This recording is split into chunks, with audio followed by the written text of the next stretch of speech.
Universal Basic Income, which I will refer to as UBI, has been a topic discussed heavily in the recent Democratic election. Andrew Yang, the major proponent of UBI, has touted it as a potential solution to the complex and often ineffective welfare system that we currently have. Today I'll look at some of the practical issues and more fundamental issues of UBI and see whether it is indeed making America think harder or #bad math. So stay tuned.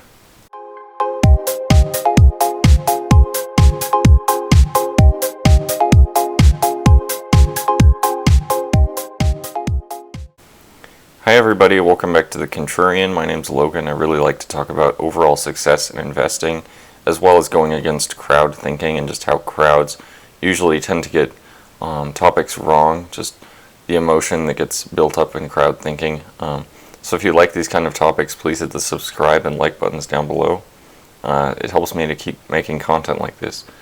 First of all, UBI is the proposal to give all individuals of a certain country or region, in this case the United States, a fixed amount of money, free of circumstances and income already generated within a household.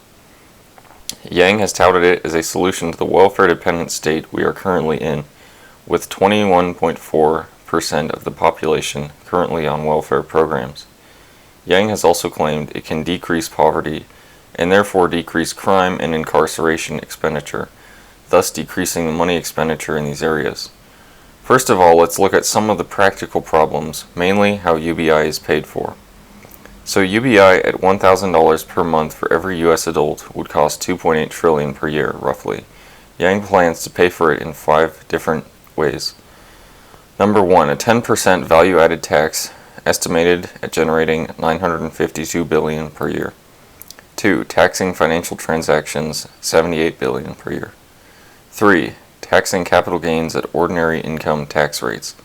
So this would be gains on any sort of stock appreciation or bond appreciation, estimated to generate $7 billion each year. 4, removing wage cap on Social Security payroll tax, $133 billion per year estimated.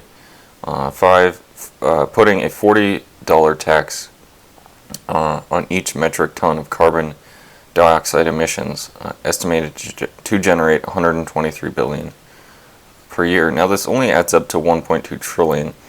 So Yang proposes that the remaining $1.6 trillion needed would come from people choosing their existing welfare over UBI and economic growth.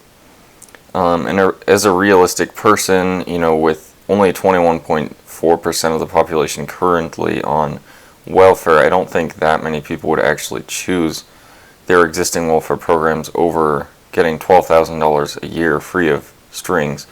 So as a realistic person, this doesn't really seem possible. I don't see this, 1.6 trillion, over 50% of the money just appearing from out of thin air.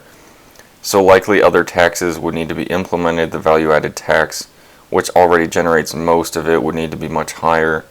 And it would likely need to be less than $1,000 per month. There are other practical issues such as inducing mass immigration, that's already an issue here in the United States, and allowing people already addicted to gambling, drugs, and illicit spending to simply waste this money on their habits. I'm not going to dwell on these too long, since I'll get on to more fundamental problems with UBI, but needless to say, there are many other problems with UBI besides simply how to pay for it. And while all these problems could potentially be mitigated or fixed, I'll now move on to more of the unfixable issues with UBI, in my opinion. The first fundamental issue I'll talk about has to do with the way the free market functions, and the potential of UBI to drive inflation. For example, if all adults suddenly receive $1,000 more per month, all business owners and producers of goods and services would simply raise their prices. They will know that people are now willing to spend more for the same product, and also that they have more money to spend. For example, if I'm a landlord and I knew that people in an impoverished neighborhood were previously paying, say, 50% of their monthly income on rent, I'm simply going to raise rent by that much. Even if I don't want to, I'll need to, or I'll risk losing out because every other landlord will be doing the same thing.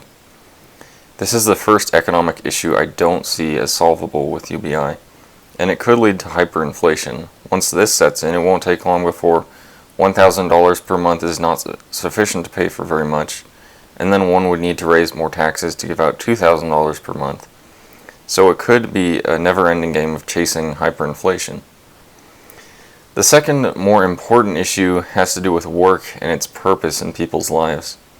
The main issue with UBI has to do with the effect other welfare programs have had to some extent of diminishing the sense of meaning people have in their lives.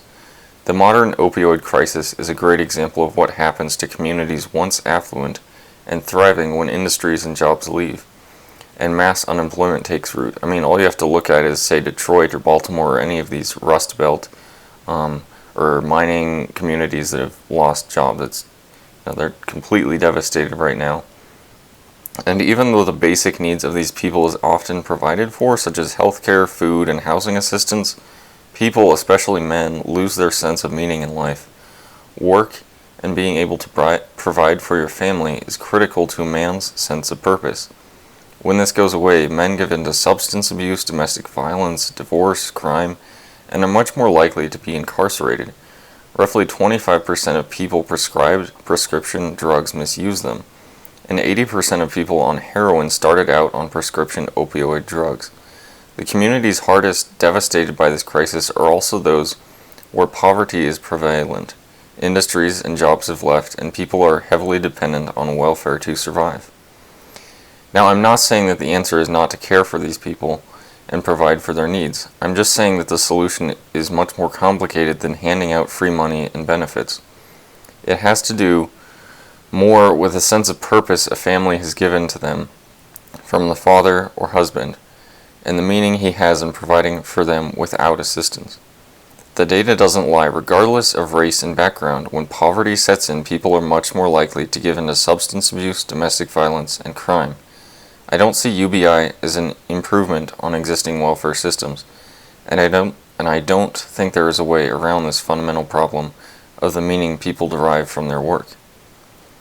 So as much as it might sound new and interesting and exciting, I'm not optimistic about the idea of UBI. Will it happen? Well, unfortunately for me, I think it will in the near future. I guess if you still think it's a good idea, then that's fortunate for you, but there are just many people in Washington right now who don't think through their policies before putting them into action, and they're only trying to win votes, win re-election. They don't really care about kind of the real effects that these policies will have, as well as the economic effects they'll have. We've already seen with the stimulus and QE infinity by the Fed's own admission that they're willing to print money to please people. So UBI isn't much further from this. I hope I'm wrong, but this is just the direction I see the culture, particularly with younger people who want something to save them from their situations.